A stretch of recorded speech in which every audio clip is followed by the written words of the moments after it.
On this show, we cover some sensitive topics. Though the obituaries may be outlandish, the people are real. Names have been changed or omitted in order to respect both the deceased and the survived by. While death is no laughing matter, some petty last words can provide some pretty entertaining comic relief.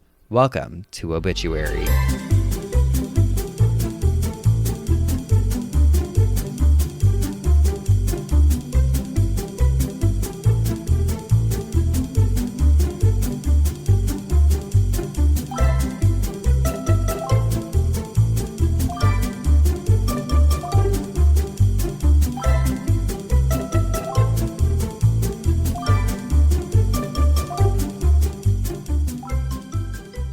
Welcome back to Obituary. I'm Spencer Henry. And I'm Madison Reyes.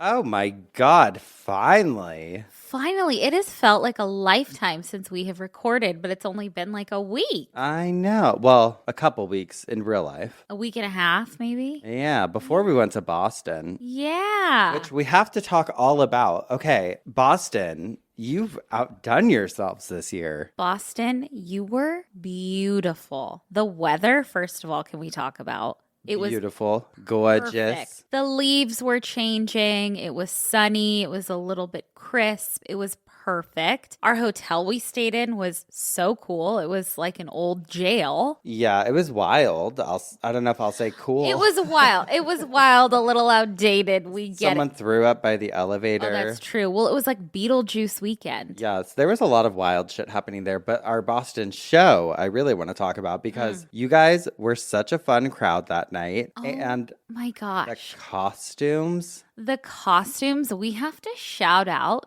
the girlies that dress like us. Incredible. And the girlie who dressed like hot dog. Yes. And then there was a devil girly. There was a minion. There was Scream, Ghostface. Oh my gosh, you guys were incredible. Which, you know what I was wondering? Because, okay, apparently the Ghostface costumes were like selling out this year. Really? Because couples were using them to get nasty. Really? Isn't that a thing, though, that Ghostface is like the hot one? People say that. I think personally, Michael Myers. Yeah. You know, I think he's hot. Me too. But you know what? Yeah, people love Ghostface. Well, I mean, the guy, what's his name? Who? The guy who's the killer in the first Scream movie. Billy Loomis, is that his name? Hot. So I think that's why people maybe think that too. I don't know. I think it's internet edits. Oh. You know? Okay. Like, I don't know. They just make internet edits and everyone's hot. We love a hot killer. My God. Fictional killer before somebody tries it. Oh, please. A real one? They can get fucked. Get fucked. But not like that. We don't like killers. Well, I was Ghostface, actually, speaking of for Halloween. So, okay, back up. We went to Boston. We did the show. It was so much fun. You flew home the next day. Hold on. I was Chimp Crazy Lady. Oh, and I was Tiger King. And it was perfect. We loved that. Oh my God, wait. We were like, okay, we can't bring props really. So we brought these blow up animals. Mm-hmm. You brought a big blow up monkey and I brought a tiger. And mine was like, whoosh, blew it. It just filled up right away. She was like going to pass out. Yeah. Hours. Truly. She was like looking for things. She was going to try and like MacGyver it. I was like asking the venue. I'm like, do you guys have a hair dryer? Do you guys have anything? I was like looking at a vacuum. Like, how can I get that thing to blow air instead of suck? You looked at the vacuum and said, okay, those suck air. Like, yeah, girl. Like, can we suck it out of me and put it? I don't know. It was wild. But yeah, the show was incredible. One of my favorite shows. It was a good time. It was such a good time. And then I flew home the next morning. And you. Me and the champ came to the Boston show. We drove out to Vermont and we went to Burlington and I got pulled over. Girl, it was only a matter of time. It was only a matter of time. They almost took me alive. Well, it's hard because, like, you know, when you're driving a rental car, you don't really know how to gauge it as much. In the highways going, it's like... Well, you just look at the gauge. Well, it's just open fucking road. Yeah. The whole time. Well, no, it's also electronic. Girl, you haven't driven a car with a digital... It's so long.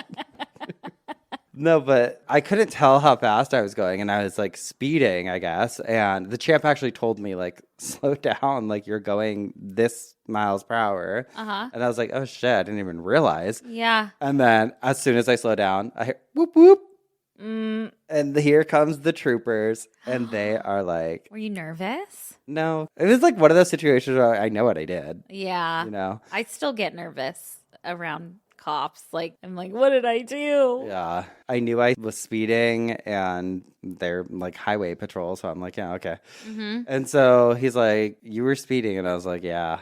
And then he just gave me a ticket. And I was like, all right.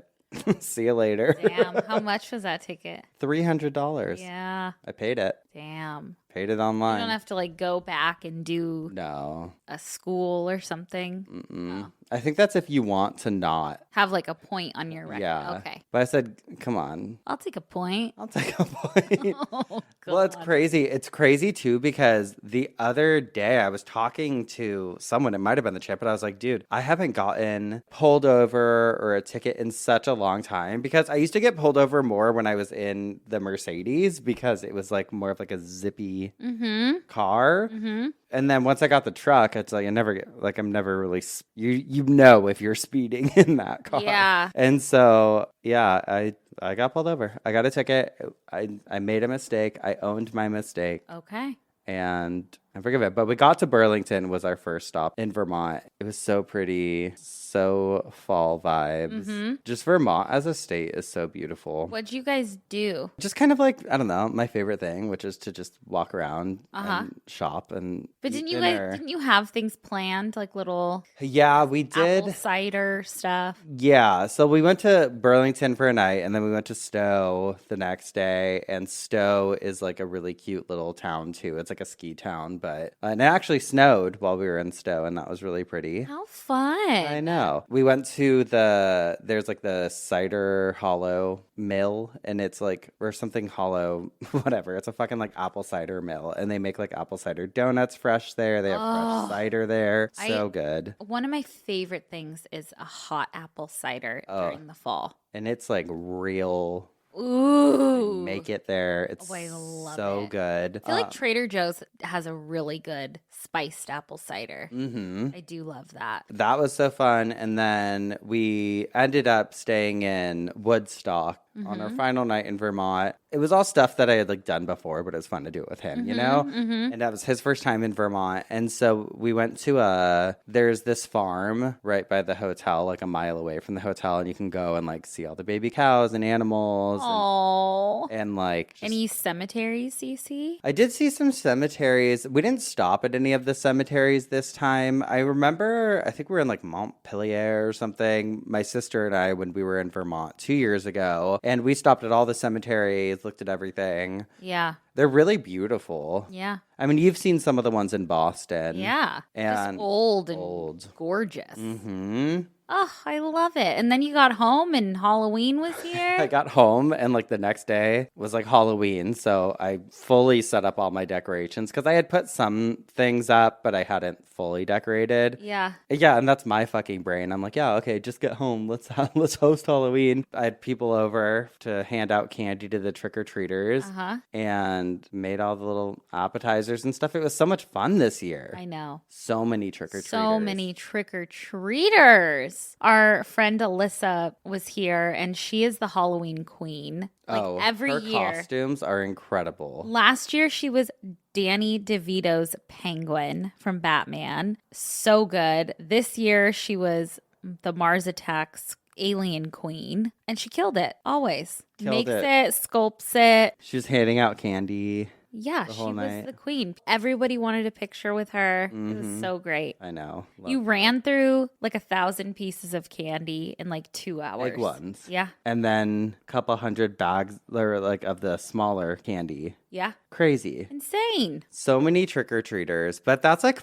the most fun. Like I have the best trick-or-treating house right now because I'm on Trick-or-Treat Street. Yeah. Yep. It was lit and I'll miss it. Yeah. I'll miss it. Okay, girly, I have a confession. What are you confessing? I stole all the candy.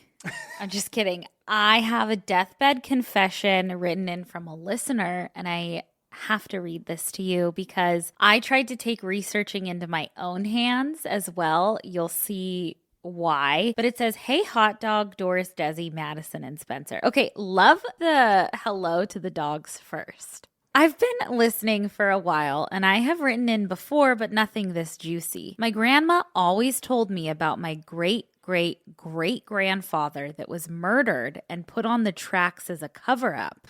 What? We have found the article that states he was drunk and fell asleep on the tracks and the train crushed his head. My great grandmother got money from the train company. Come to find out, the man that did confessed on his deathbed. Bitch, we got a deathbed confession. Oh, shit. He said they were drunk and gambling and got in a fight, and he killed him and put him on the tracks. Attached to the article from the newspaper. Sorry it's not that great. Love the show so much. You can use my name. I would just die. From Geoff/Cultbabe Courtney. Courtney. She attached an article. It's really hard to read. I'll show it to you. It's like dark. Like it looks like it's from the library. Uh-huh. So Courtney, I just need you to know that I was looking through newspaper archives trying to find more articles on this, but I couldn't. So if you find any more, please send them in. But how crazy is that? Insane. You could never get away with that now. To kill someone and just stage it on train tracks? No. Isn't that nuts? Yes, that's insane.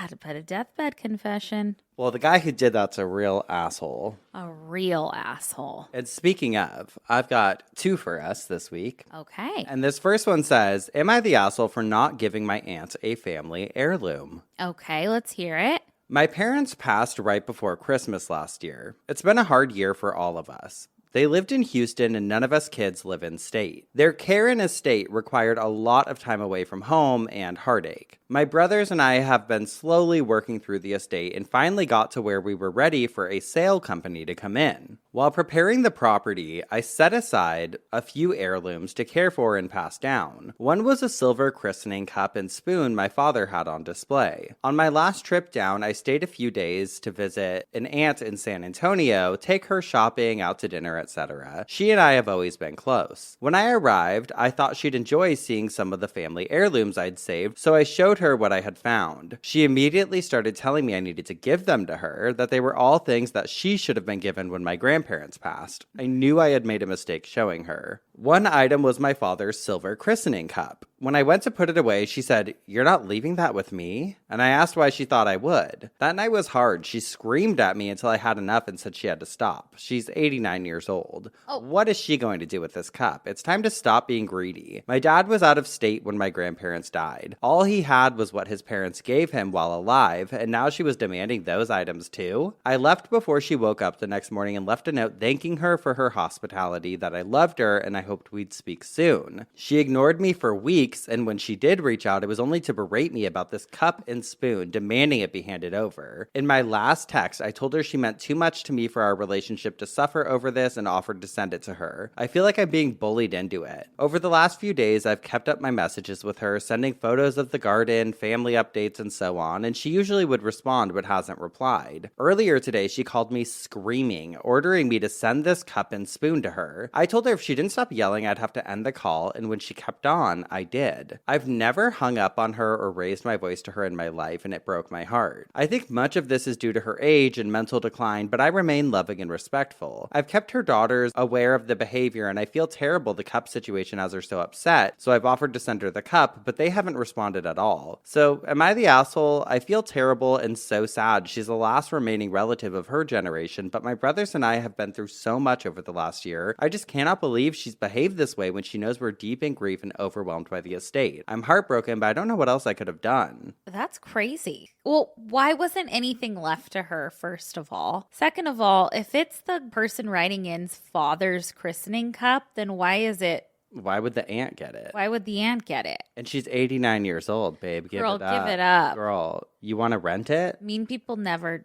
die, girl. That's true, girl. Well, here's my thing, is I'm like, oh, this means so much to her. Why has she never asked for it? The parents have been passed away a year ago. Yeah, she seems a little off her rocker. Yeah, I think it's probably just age. Yeah. Mental decline, Yeah. for sure. No, not the Aslan. I would keep that cup. Keep the cup if it means a lot to you. And I mean, I get trying to keep the peace and like having a relationship with her, but sometimes people act in a certain way or like cross the line, and you can't put the toothpaste back in the toothpaste tube, you know? Someone's going to therapy. Okay, the second one says, am I the asshole if I refuse to donate my PTO to a coworker I know will die? So it looks like we have a little moral dilemma with this one. Okay. I work in healthcare and our department is pretty close-knit. Not much drama or beef, surprisingly. Boring. Just kidding. One of our ladies we found out has cancer. Oh. Docs haven't given her the absolute certainty she's terminal yet, but I'm sure with her age and comorbidities, she's definitely going to be. Everyone has been very supportive, but we all know where this is going. She and I aren't very fond of each other, but I'm entirely professional and have expressed my feelings of sadness for her situation. Many of the hospital staff, nearly everyone in our department, has donated paid leave for her to take time off and spend with her family. She uses hers regularly and has almost none, apparently, and possibly received treatment, except me. People have asked why I didn't, and I just don't want to. I feel like it's throwing it away for an outcome I'm all but certain will happen. I'm not saving it for any particular reason. People in her quote-unquote circle have started talking about how I'm not actually sympathetic to her situation and mumbling little things here and there, and I usually just tell them straight up it's a waste for me to give it to someone who I won't believe will give them more time to live. Just spend what time you have left with family and friends and be thankful for that. I'm unaware of her financial situation, and frankly, it doesn't concern me. And then she added 2 edits that said, my employer isn't making it known who donates. It's a group of people that started a sign-up sheet type thing for her. And edit 2, we have leave, but it's unpaid. You must burn through a certain amount of PTO days or have none before disability kicks in, and it's only 60% of pay, I believe. I mean, girl, I understand it's not your responsibility, and I respect that. Like, you know, it's not your responsibility, but you can't help out a little bit. So treat people how you'd want to be treated. If I were in that person's situation. Yeah. I think if everyone was doing it, I would do it. Well, if everyone jumped off a bridge, would you? Probably.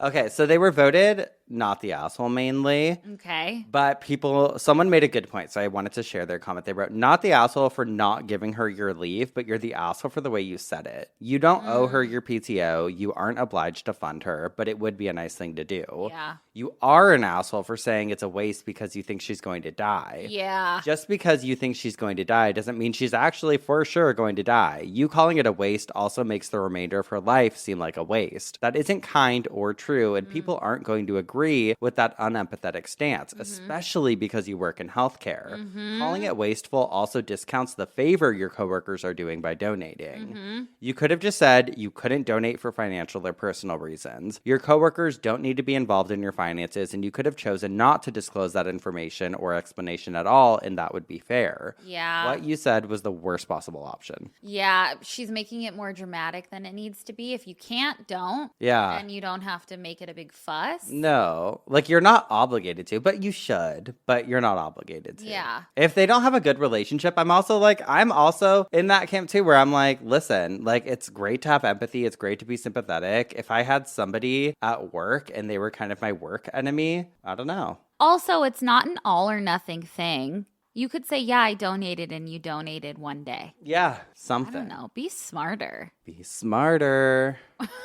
God. All right. Well, you are up first this week. I am. Means I have a side bitch, and I'm really excited about this side bitch. I read an article about this person on people.com, and then I had to go look up the official obituary because it's very interesting. I'll link the newspaper article, but it says, blind, penniless, and unhappy. Mother of Mother's Day dies at 84, which I never knew that there was one person that started Mother's Day. No. But this is her. Philadelphia, Anna M. Jarvis, lonely spinster who founded Mother's Day and then fought vigorously but in vain against its commercialization, died Wednesday at 84, blind and penniless. Her death in a quiet sanatorium in suburban Westchester followed a long illness. Partially deaf and unhappy in her last years, Miss Jarvis died of old age, doctors said. She had lived in the home since early in 1944. Friends learning of her plight had collected funds to place her there. Deeply sentimental, Miss Jarvis started the Mother's Day observance on the second anniversary of her own mother's death, May 9th, 1907, by gathering a few friends for a memorial service. The movement spread. Miss Jarvis wrote to legislative and executive offices of nations and states urging adoption of the day legally. Finally, her prodding pen won over President Woodrow Wilson. In 1914, he proclaimed the second Sunday in May a flag holiday honoring the nation's mothers. Miss Jarvis was born May 1st, 1864, in Grafton, West Virginia, the daughter of Granville E. and Anna Reeves Jarvis. She came to Philadelphia in 1904. Early in life, she became active in women's suffrage and in welfare and temperance movements. After her mother's death, she began the single-handed struggle to make Mother's Day into an international observance. The occasion now is recognized in 40 countries. In time, her correspondence overflowed the red brick house in which she lived with her blind sister, Elsinore. She bought the house next door for storage, but she soon had regrets. Mother's Day became a financial bonanza for florists, candy makers, jewelers, and greeting card sellers. Immediately, the gray-haired woman went to war against them. Her battle against the commercial interests, however, was a losing one. Finally retiring in semi-conclusion, she tended flowers grown from her mother's grave and cared for her sister, her only close relative. Elsinore died in 1944. Anna Jarvis's last wishes for a private funeral will be carried out. Rites will consist of a simple Christian ceremony at the grave. Isn't that interesting? The mother of Mother's Day. The mother of Mother's Day. I just think it's wild that she just started it and it like caught on. And then now we have a Father's Day and how much she hated it. Like I feel like there needs to be a movie made about it. Oh my so God. There's that. Mommy dearest. Mommy dearest. She's like, your kids got you a macaroni picture? Well, I actually started a international holiday. Yeah. A flag holiday. That's crazy. That is crazy. And we're going to take a quick break. And when we come back, I've got something crazy for you. Okay. We'll be right back. And we're back. Spencer, what had you spinning in your coffin this week? Oh, man. This week's coffin spinner is a doozy. Oh, no, not a doozy. Any guesses? Oh! It's my new act. Okay. All right. Where's everybody from tonight? Is it going to be death related? Madison, kind of. Okay, so I went down the rabbit hole this week learning all about outlawry. What's that? Well, when you hear the term outlaw, like I generally picture the Wild West. I'm seeing a train robber on the outlaw. run. Yeah. Wanted posters, the whole 9 yards. An outlaw, by definition, is a person who has broken the law, especially one who remains at large or is a fugitive. And over the years, we've dabbled in the topic of outlaws before. I thought you were going to say we've dabbled in being outlaws. We've dabbled in crime. As you just heard with me getting my speeding ticket. Yeah. No, but in terms of like murder-related outlawry, I've never heard of the concept before. Basically, at its core, outlawry was a legal concept primarily in medieval times when they were just fucking wild. Mm-hmm. And early modern Europe, especially popular in England. And the gist of it is a criminal could be declared outside the protection of law. That's like where the term outlaw comes from. Okay. And it essentially declares them as being like a social outcast.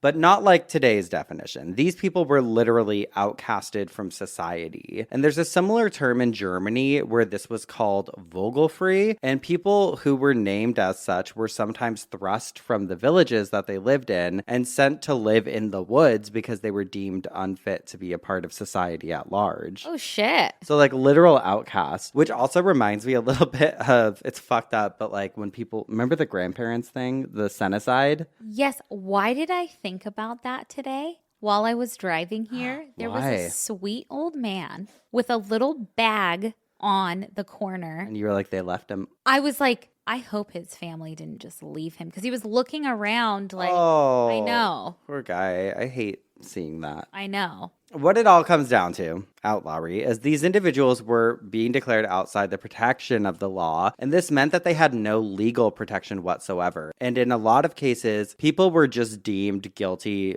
off the bat, not even given the right to a trial after committing certain crimes. Of course. And the craziest part of it all is that not having the protection of the law meant they could quite literally be murdered. Oh, great. Okay. It's giving Purge a little bit. Like, okay, Yeah. if you were declared outside the law, somebody could just walk up to you, anyone, straight up murder you, Yeah. and nothing would happen to them and they wouldn't face any sort of legal repercussion. Fuck. Isn't that crazy? That is crazy. From the Legal Information Institute, quote, an accused criminal who refused to submit to legal process was declared to be an outlaw through a process called outlawry. As a result of being deemed an outlaw, the person was deprived of the benefit of the law or excluded from its protection, and any member of the public could murder an outlaw with complete impunity.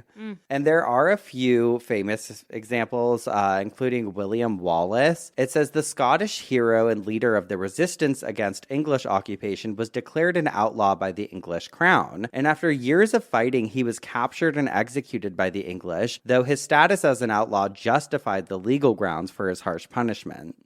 And then I kept coming across Robin Hood as an example too. And Robin Hood himself is like a legendary figure, right? Yeah, was he a real guy? No. I mean, some articles will cite like, well, it was based off of this person or allegedly based off this person. Yeah. But there's no definitive proof that Robin Hood himself existed. But it did make me realize, I'm like, I want to watch the movie. I haven't seen it in years. I know. Decades. Stole from the rich to give to the poor. Uh-huh. And while he is a legendary figure, outlawry in medieval England was a serious legal status that stripped individuals of legal protection. And a lot of outlaws like a Robin Hood type could be hunted down and killed without trial because killing an outlaw is, again, not considered murder under medieval law. That's scary because there are, I'm sure, some people, I mean, even by today's standards, that have done such horrific things that I would love to get my hands on. Uh-huh. But then it's also scary. It's like, he has a speeding ticket. He's an outlaw. An outlaw. Let's kill him. I mean, I think usually it was people that like committed murder themselves, but I read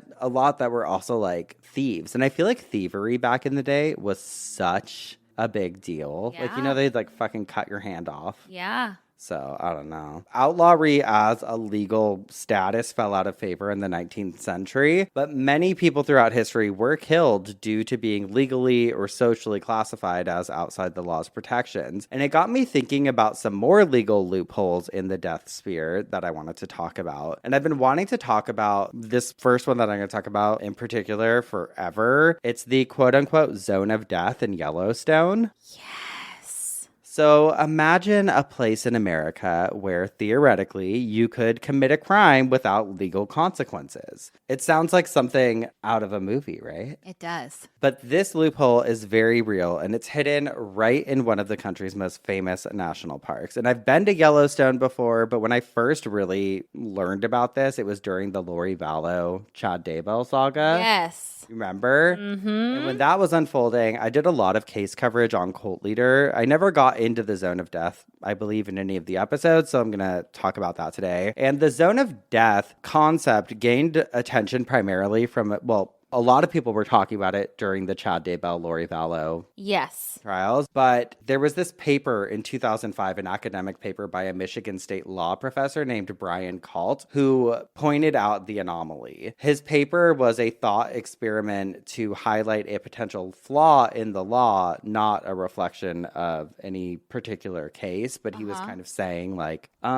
technically, couldn't somebody just kill someone here and nothing could happen to them? So why is that though? So Yellowstone National Park covers parts of Wyoming, Montana, and Idaho, and the entire park falls under the jurisdiction of the U.S. District Court for the District of Wyoming, which was meant to streamline law enforcement across state lines. And normally, if you committed a crime in one of these states, you'd face a jury of residents that live in that state. Okay. But this setup gets complicated because there's an area of Yellowstone that's actually in Idaho. And according to the U.S. Constitution's Sixth Amendment, if you're accused of a crime, you have the right to be tried by a jury of people from the state and district where the crime happened. But the twist here is that the Idaho portion of Yellowstone is completely uninhabited. So there's no one who lives there who could make up a jury. Oh, shit. Okay. So if someone committed a serious crime in that zone, there's technically no way to hold a trial. Okay. Because I was confused too. I'm just like, does that land belong to no one? Like, wouldn't they just move the case? But could they legally not, I guess? well, no one's actually tested the loophole before. Okay. So it's more of like a theoretical issue. But legal experts have pointed out that there's never been a crime serious enough to need a jury trial. Right. But they were thinking, like with the Daybells. Because they visited Yellowstone, right? Right before Tylee disappeared. So that was like a theory. Yeah, one of the theories was that that's where it happened, that she was like maybe pushed and like shit. When she was, because my first episode on the Daybells, remember, was before anything even started unfolding about it. It was just like this random case that someone put me onto, and I was like, what the fuck is going on here? And then literally, I feel like the day after, or like right around the time my episode went out, it all started unfolding, and they were like chasing Chad and Lori down in Hawaii. At Trader Joe's. Yeah. Yes. Remember the videos? And they like walk up to Lori like, where are the children? And she's just, like, smiling, creep. Fucking weirdos. They're fucking sickos. Weirdos. I did a billion episodes. They're all called like Doomsday Daybells. Yeah. I was fucking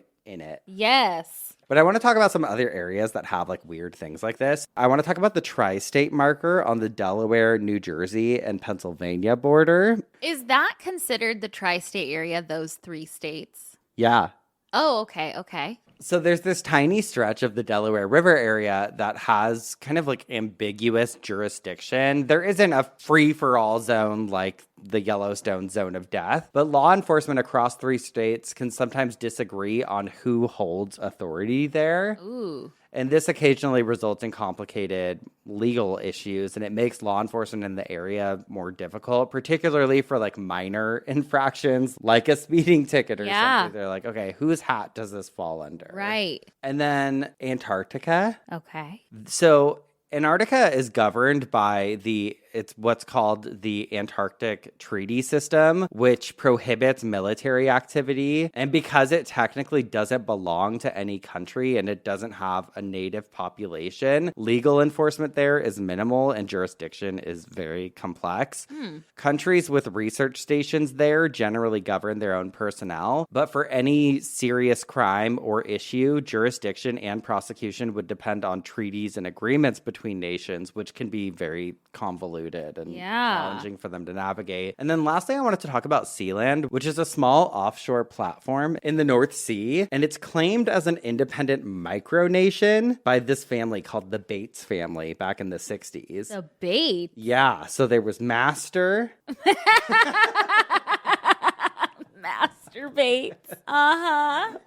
Master Bates and his family. It's not recognized also by any sovereign state, and it operates under its own rules and claims to be outside the jurisdiction of the UK. And it creates a legal gray area, especially regarding like broadcasting and internet activities. And it has a history of offering citizenship and even hosting controversial data services, though it's varied over the years. And it's just like, I don't know, it's so interesting to me that we have places that exist like this. I know. Where there's so many different like technicalities involved. I know. It's so interesting because there's laws for everything. Well, it also feels so kind of like archaic as a mindset, I guess, of like, we own this land and we own this land. Yeah. And, like, well, especially the Yellowstone one, it's in America and it's like everything is a law. Like there are so many laws and amendments and like just you can't even drink and drive anymore. Oh, please. Have you seen all those like old commercials? Yeah. Like, the old advertisements? I love those. Yes. I know they just put seatbelts in cars like not that long ago. Like there's things for everything. And then you're going to tell me that there's an area where someone might get away with murder because of a technicality. Please. Wild. Wild, Man. I know. And I also love just like hearing stories of back in the day. They're like, yeah, we didn't have car seats. My parents we just rolled around the back seat. Yeah. Oh, yeah. Crazy. That's an interesting statistic to think about, like the amount of deaths that probably. Well, we talked about it a little bit in the crash test dummy episode we did. Oh my God, you're right. Yes. Like how unsafe and how, like, we talk about this a lot because we both like vintage furniture. And it's so well made, Yeah. Like and the same with a car. Like my brother has a 57 Chevy and it's like a boat. So well made. Nothing's so made heavy. Like it used to. Things are getting worse and worse and worse as time goes on. I know. Even MacBooks, like I know this is different, but like when I moved to LA, I had the MacBook that I'd already had for like 2 years. I had it until like a couple years ago. It ran fine. I know. And then I've probably had 2 or 3 MacBooks since then because they're so fucking slow and stupid now. Flimsy, and I know. Phones, same thing. But with like the old furniture, old cars, they're so well made and so hefty that you slam into that dashboard and you're mutilated. Like it's so fucking wild. Fuck. Oh, God. Okay. Well, I want to look into, like, I started looking into some more old laws too, but I need to like cross-reference with you because I know we've talked about some, but we haven't talked about some of the ones that I found either. So maybe we'll just do a legal episode. Ooh. We'll call it Oh Bitch, Barely Legal. Yeah. All right, we'll brainstorm that. And while we do, we're going to take one more quick break. And when we come back, we'll hear what had you spinning in your coffin this week. Alrighty. We'll be right back. And we're back. What had you spinning in your coffin this week? Girlies, I was originally coming this week with something pretty gory and wild, and actually I still am. But what I was originally going to talk about had to be put on the back burner this week because I just felt like I needed to disassociate from reality just a little bit. And the best way for me to do that was to revisit Fairytales. Ooh. Spence, I feel like we were just talking on an episode about how you wanted a part 2 of this. Yes. And so this week is for you, okay? Thank you. That episode was from over a year and a half ago, which feels crazy because it feels like it wasn't that long ago. But I went in depth into the origin stories of Sleeping Beauty and Snow White, and it was a wild ride. And I loved it. Yeah, and it fit perfectly into the show, surprisingly. And it always amazes me when I think about how much the original fairy tales have evolved into what they are today. Because honestly, bring back the originals. They were way more fucked up. They were way more gruesome. They never had a happy ending, and I just love it. Come on, we get enough of that in real life. I know.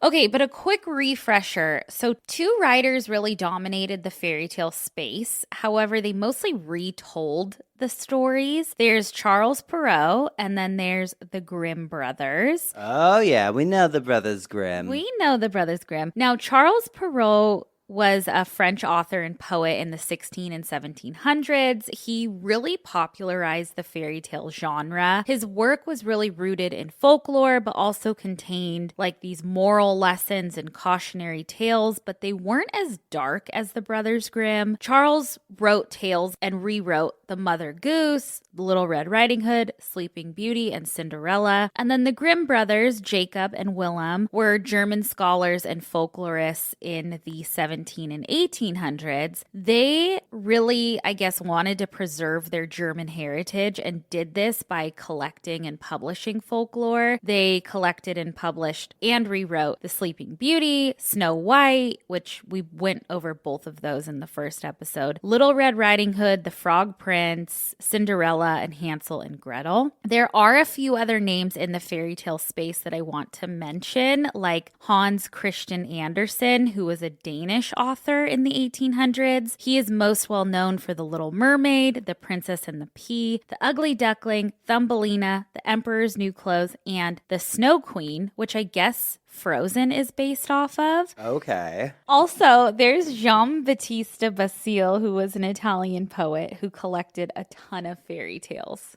So I was going to originally do a couple different fairy tales like I did in the first episode, but I started getting into Cinderella, and Cinderella will be the only one that I'm talking about today because it is one of the oldest and best known fairy tales. I didn't know this, but it has a ton of different adaptations throughout time. Like we're talking Cinderella is thousands of years old. She's an old girl. Wow. I read on Vox.com that there are 500 versions of Cinderella in Europe alone. Like she was the it girl for the fairy tales. I mean, I feel like she's the most famous princess. Yeah, I think so. I thought like Sleeping Beauty or Snow White would have been older, but I was wrong. Oh, I think Cinderella's like the OG. Cinderella. She's got the castle. That's true. Okay. All right. Well, yeah, I mean, you are right. We can go back to the 6th century BCE, and there's a version of it known as Rhodopis. Girl, this is ancient Egypt. Girl. I can't translate it. Okay, the Rhodopis. It doesn't have the same ring as Cinderella. It doesn't let me translate it, so I don't know what to tell you. But this was a spoken tale from ancient Egypt about a Greek slave who... Girl, that thing's Rhodopolis.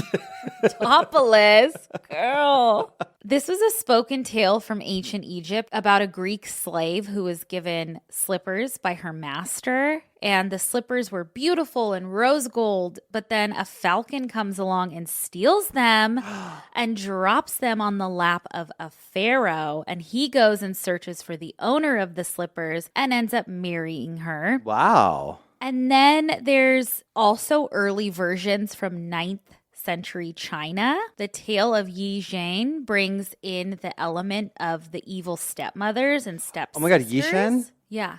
Oh my God, we learned that in elementary school. Are you serious? Yeah, we did. We learned it. It was Yi Zhang. Yi Zhang. How cool. Well, then you would know that the tale of Yi Zhang brings in the element of evil stepmothers and stepsisters. Oh my God, yes. And sort of a fairy godmother, but in the form of a magical fish. We read a book adaptation of it in elementary school. Yeah. I love that. Okay. And then Yi Zhang receives a golden slipper. The king finds her, makes her queen. The whole fairy tale story, right? It's so interesting though to me how you can see the Disney version even and where it evolved from even back in ancient Egypt. Yeah. It's just nothing is original. Nope. You know what I mean? Okay. So then we have Jean-Baptiste Basile's version from 1634. And I believe that was the first literary published version of a Cinderella tale. This one was known as La Gatta Cenerentola or The Cat Cinderella. Okay. In this version, there's a girl named Zezola. Her mother dies and she lives with her father. Her father ends up marrying an evil woman, and Zezola is taken care of by a governess, which I guess a governess is kind of like a nanny. A nanny, yeah, but does a little bit more than a nanny. So Zezola and the governess hate this new wife. And Zezola really, really wants the governess to be her stepmom. She's like,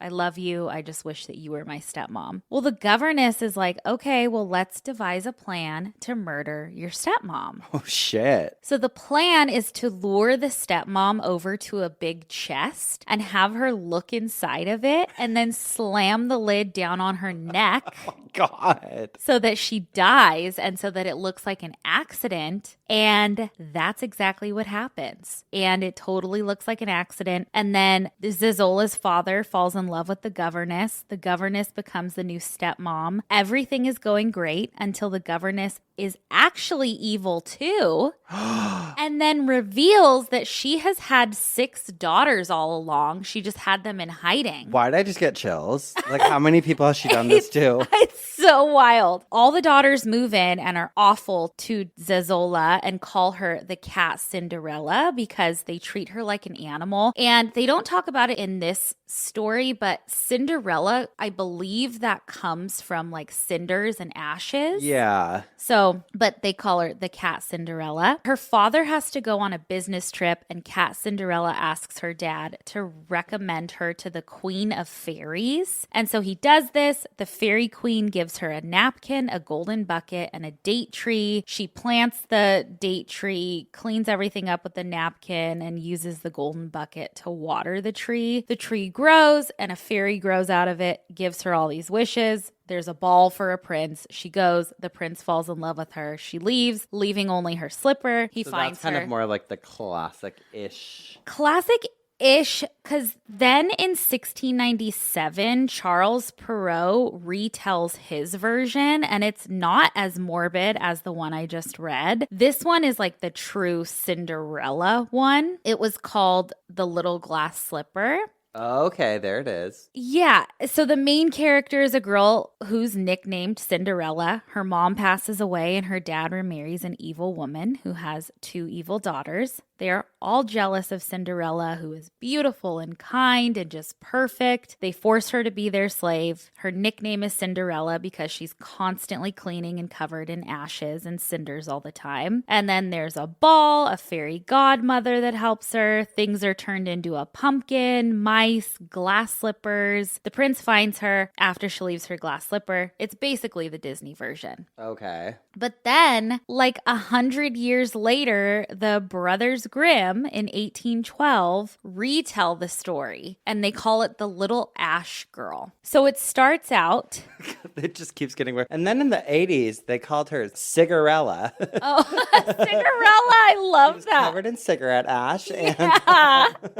Oh, it does get worse, girly. fuck, okay. It gets fucking worse. So it starts out, Cinderella's mother passes away, but before she does, she urges Cinderella to always remain good and kind-hearted. Her father remarries an evil woman with 2 evil daughters, and it says in that story, quote, "They were beautiful with their fair faces, but evil and dark hearts." The story also says, "They took her beautiful clothes away from her, dressed her in an old gray smock, and gave her wooden shoes. Just look at the proud princess. How decked out she is," they shouted and laughed as they led her into the kitchen. There she had to do hard work from morning until evening, get up before daybreak, carry water, make the fires, cook, and wash. Besides this, the sisters did everything imaginable to hurt her. They made fun of her, scattered peas and lentils into the ashes for her, so that she had to sit and pick them out again. In the evening, when she had worked herself weary, there was no bed for her. Instead, she had to sleep by the hearth in the ashes. And because she always looked dusty and dirty, they called her Cinderella. Okay, but in this version of the story, her dad was a little bitch. He would bring home gifts for the stepdaughters and then bring Cinderella literal twigs. Oh, that is so shady. I mean, The therapy she that would kind of ask, she would ask, like, "I don't want anything, just bring me a twig." And like, Girl. he would fucking do it. Okay, so this is like a self-fulfilling prophecy. I guess, but something that this version doesn't have, which I actually really loved, is there is no fairy godmother. Instead, in this version, Cinderella goes and visits her mother's grave every single day. And those twigs that her dad brought her, she would go plant them at her mother's grave. And soon they turned into like a big, beautiful tree at her mom's grave. And it was like this magical tree. Okay, I love that. I do too. Like, I like that it's like not a fairy godmother, it's her mom. Yeah. She like is going to the grave to speak to her mom. I love that. She also started becoming friends with birds. And there was like a little white bird friend who would visit the tree that grew at her mom's grave and would bring her like whatever she wished for. And so one day there's a big festival happening in town so that the king's son could pick a bride. Well, the evil stepmother and daughters were like, "No, girl, you are not going to go. You're going to have to pick out peas and lentils all day if you want to go." and they like made it impossible for her. But Cinderella had all of her bird friends come and help her peck out all the lentils and peas. Isn't that cute? I love that. And then she goes again and visits her mom's grave, and she's wishing for gold and silver, and the birds in the tree throw down like a gold and silver dress for her to wear to this festival. And they also throw down some silk and silver slippers. And this festival is 3 nights long. Each night she goes, she dances with the prince. He falls in love with her, but she would have to slip away each time because her stepmom and sisters couldn't know she was there. But the 3rd night, the prince tries to trap her by smearing a stairway with like some kind of sap. And only if he wanted to, he would. Ladies. If he wanted to, he would. And her slipper gets caught, so he has to go and find who this slipper belongs to, right? So this is where it gets even more wild. So the prince shows up to Cinderella's house. One of the stepsisters tries to put on the slipper. And in this story, it's a golden slipper. It's not a glass slipper. It doesn't fit, obviously. So the stepmom hands the stepsister a knife and says, "Cut off your toe. When you are queen, you will no longer have to go on foot. So cut off your toe." Girl, fuck it. I'm cutting my toe. So, well, she does. She cuts her toes off, gets the slipper on. It's like a German version. Yeah, the brother. Yeah, it is German. Makes sense. Yeah, wild. The prince is like, hell yeah, I found my girl. The shoe fits. He takes her on his horse. They ride through town past the graveyard, and they start hearing the birds singing and saying shit like, "There's blood in her shoes are too tight, the bride is not right." They're just clocking her. They're clocking her, and sure enough, blood is gushing from the stepsister's shoes because she cut her toes off. How embarrassed would you be? Well, it gets even more embarrassing. So they go back to the house, and the other stepsister is trying to force her foot into the shoe. The stepmother once again comes over with a knife and says, "Cut off a piece of your heel. When you are a queen, you will no longer have to go on foot." So the stepsister cuts her heels off, shoves them in the shoe, gets on the back of the horse, and again, they ride past the graveyard, and the birds are like, "Her fucking shoes are bloody, girl. Her heel is gone. Take her back." So finally, Cinderella reveals herself, puts the shoe on. They ride away happily ever after. Then they get married, and this is how the story ends. It says, "When the wedding with the prince was to be held, the 2 false sisters came, wanting to gain favor with Cinderella and to share her good fortune. When the bridal couple walked into the church, the older sister walked on their right side and the younger on their left side, and the pigeons pecked out one eye from each of them.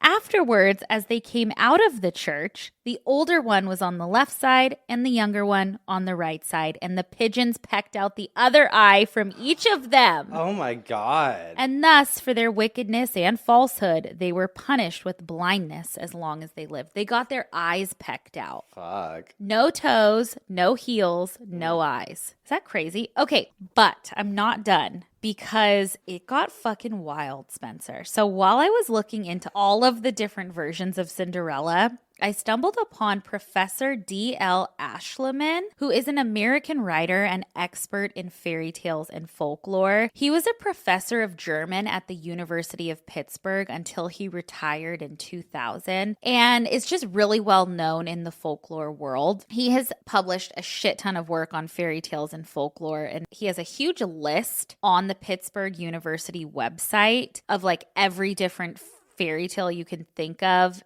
There's one called Cinderella, and it has every version of Cinderella either translated or edited by him. And I was reading some of them, and the most wild one I read was called The Father Who Wanted to Marry His Daughter, and the one that's called The King Who Wished to Marry His Daughter. Excuse me? Now, most of the Cinderella themes are like a heroine who is going through it with evil stepmothers and sisters. She has help from creatures, either real or mythical, and in the end, a prince saves her and they live happily ever after. Like, that's usually the theme, which is true for these gross ones, but it's also the theme of if the shoe fits. I'll explain. So the king who wished to marry his daughter is very much Cinderella, but in a fucked up, twisted way. There was a king who had one daughter. His wife, the queen, and the daughter's mom, dies. He refuses to remarry anyone unless the queen's clothes fit them. And so one day the daughter is like looking at her mom's clothes and tries on one of her dresses. She goes and like shows her dad like, hey, you know, innocently, right? Like I'm in mom's dress. Well, the gross fucking father is like, oh shit, I have to marry her. Girl, I have to marry my daughter. The daughter was like, what the fuck? Absolutely not. But also probably so incredibly scared. So she's like, hey, I can't marry you unless I have a chest that locks on the outside and inside. And also I need gold and silver shoes and a gold and silver dress and also a dress made of down feathers from a swan. All these really crazy requests thinking he wouldn't be able to fulfill them. Well, he does, but she also asked that the chest to be able to travel on land and sea. And so her father gives her all of these things and she's like, hey, I need to test out this trunk. Can you please lock me inside of this thing and throw me in the ocean just to make sure I float? Because her plan was to lock herself in this chest, get thrown into the ocean, and please float somewhere away from him, which is exactly what happened. okay. She floats away from him and she lands on some other shore. Like she floats for a while, ends up being found on another shore. This person finds her, and long story short, she starts working as like a maid for a king, like a different king. Then it's your typical Cinderella story. She sneaks off to a ball, the prince falls in love with her, and they live happily ever after. The storyline involving a father who wants to marry his daughter also appears in a few other folk tales. There's one by Charles Perrault called Donkey Skin, and then another by the Brothers Grimm called All Kinds of Fur. I think we need to write our own version. Dude, it's so fucked up. Same kind of thing for these. A dying queen makes her husband the king and promises to only remarry someone as beautiful and virtuous as she is. And they have a daughter together. The daughter grows up and she becomes just as beautiful as her mother. So the king decides that he has to marry his daughter.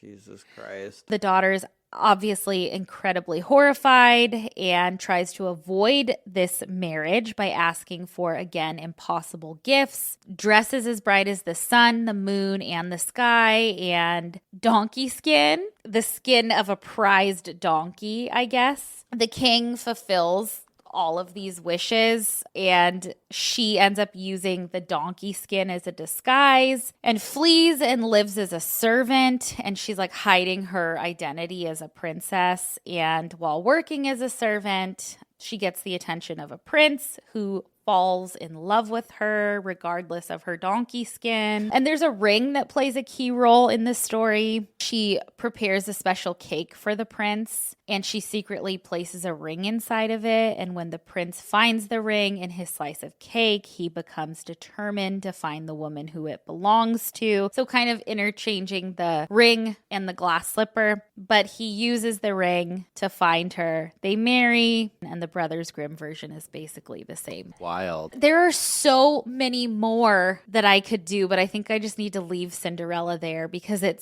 there's so many just disturbing things. Fucked. Wild. Absolutely wild. Well, thank you for that. You're welcome. Fairy tale land. I know. I needed it. Yeah, we needed a little fantasy this week. Well, I can't wait for the obituary version of Cinderella. I feel like we could get a fucked up one in there. We could. Like between like Pope Formosus. Just all our knowledge. Lady Di. Uh-huh. Yeah, they like dig her up or something. Yeah. Trying to fit the shoe on her, and it brings her to life. I love that. Mm-hmm. Beautiful. Donkey skin. Uh-huh. Okay.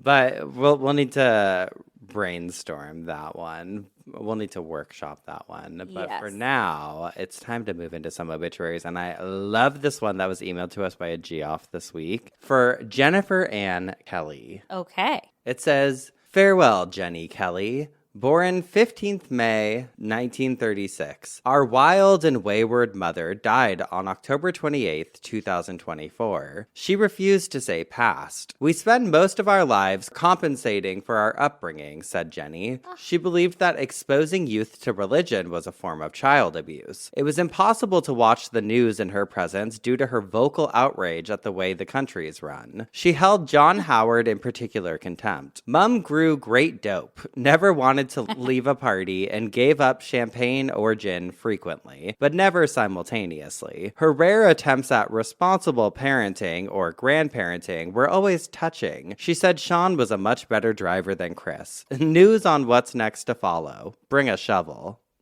I love it. Oh, I love it so much. Oh my gosh. Well, I also have one from a Geoff. It says, "Howdy. I had to send y'all this obit that my mom found in our local paper. This obit ran for 2 weeks straight. This poor buddy really wanted those who had done him and his husband, Marcus, mentioned no less than 5 times in the obit, some kind of wrong, that they were not good people. Kudos to those listed as being good peeps, especially Marcus. Extra points for y'all. Happy reading, Lori." And this is for Michael J. Fox. "What a great ride it has been for me. I have loved more deeply than I thought was possible and been loved in return by my husband Marcus E. Zaffarano, who took care of me for 10 years, which none of my family and friends have done. I have raised a daughter, Cameron Fox, that I love dearly. I traveled the world and was thrilled at what I saw and experienced. I worked at the newspapers most of my life and yet truly enjoyed retirement with my wonderful husband, Marcus. I painted and felt the thrill of expressing myself. I competed in voice and dog shows and experienced great wins and terrible defeats. Those defeats are what has taught me to more deeply enjoy successes, and there have been many. I have had lifelong friends, and some have remained friends, and others have not due to my illnesses and their attacks on my husband, Marcus. This list are the friends that have not helped me and have attacked my husband for the last 10 years and have not remained lifelong friends. Marcia Hyde, Debbie Bodley and all her children, Larry and Paulette Vieira, Pam Wagstaff, Carol Lynn Ridelvid, Shirley Trimble, Stephen Fox, Cheryl Coleman, Helen Overstreet, Son, and Chris Nguyen, and a few others. Here's the list that have remained my family and friends that supported my marriage to my husband through my illnesses for the last 10 years. Letus and Patsy Smith, Ken Armstrong, Jeffrey and Debbie Cotter, Dennis Srivastavas, Donna Ray, Diane and Tom. Special love to these friends and family. Life has been great since meeting and marrying Marcus, who deserves all the credit for taking care of me through my Parkinson's and dementia illness. He took care of me without a complaint and paid for all my care. I have lived a blessed life full of love and laughs, dear friends and family, a wonderful husband, Marcus. What more can a person ask for? I ask that in lieu of flowers, that contributions, if any, will be made to the Humane Society of Utah. Aww. Isn't that crazy? He fucking called them out first and last name. As he should. Here's a list of the good ones. Here's a list of the bad ones. I love it. We love a little brutal honesty in obituary. Yes. Alrighty, well, we have spun in our coffins. We have bitched our obituaries. Means it's time for some dumb ass criminals. And I'm first, and I have one that was also sent by a Geoff, and it says, "Hey, Spencer and Madison, attached is an article that I've showed every single one of my friends because it's that good. I find it so fucking bizarre and funny. I hope you guys love it and find it as appalling as I do. P.S. You guys are New York Times bestselling authors. You two are just amazing." Oh my God, thanks. Thank you. Thanks, Sierra. Thanks, Sierra. Tell me. With lots of love from your North Dakota friend, Sierra. And this is incredible. It says, "Fargo man assaulted priest with trumpet, court documents say." What? This is from July 2020. Fargo, North Dakota. Fargo man is behind bars after court documents say he assaulted 3 people, including a head priest of the Fargo Diocese, before an afternoon Sunday mass at downtown St. Mary's Cathedral. 33-year-old Benjamin West is charged with 3 misdemeanor simple assault charges, as well as felony attempted simple assault on a peace officer. Court documents say West went into the church during a 2 p.m. mass wearing a cape, holding a large book in his hands, and soon began to yell and blow his trumpet. Okay, girl. Which I love. A moment for the trumpet and the cape. When the priest asked West to leave, documents say West hit the priest with the trumpet. Documents say a man arrived at the church and saw West, who later told police West hit him in the face with a closed fist. The man told officers he tried to tackle West as he ran through the pews, as the man was worried West would damage the altar. The two exchanged punches, and West eventually stayed on the ground for some time. Court documents say head priest Joseph Goring then came into the sanctuary and told West to leave, and as he walked away, West allegedly hit Goring on the top of the head with a book. Officers soon arrived at the scene and arrested West. Police say while West was handcuffed, he kicked backwards and hit an officer's leg and tried to bite another officer's hands. He was cited for trespassing at St. Mary's Cathedral 3 other times in the last 30 days. What a menace. Fucking menace. Wait. But also campy. Like, okay, girl. Mugshot. Oh, he's scary. Scary looking. It's like... He looks possessed by something. Yeah, honestly. Scary. Scary. Who do you have?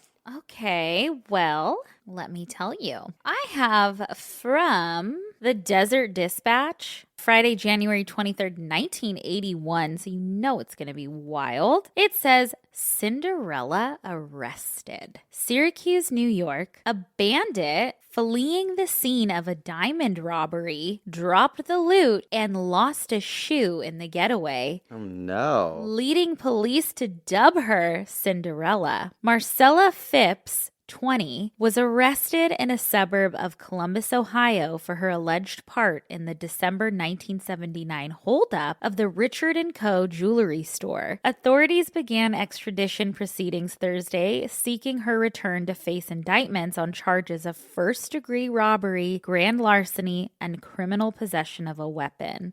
Police said Miss Phipps, 20, got away with $57,000 worth of diamonds. Claude Lorenza, 27, was captured soon after the robbery. He was sentenced in September to 3 to 9 years in prison for armed robbery. The bandits fired several shots in a shopping mall during their getaway, in which Miss Phillips lost her shoe, but no one was injured. The diamonds were recovered nearby. They Damn. caught her with her shoe. Fucking shoe. Does it every time. Cinderella story.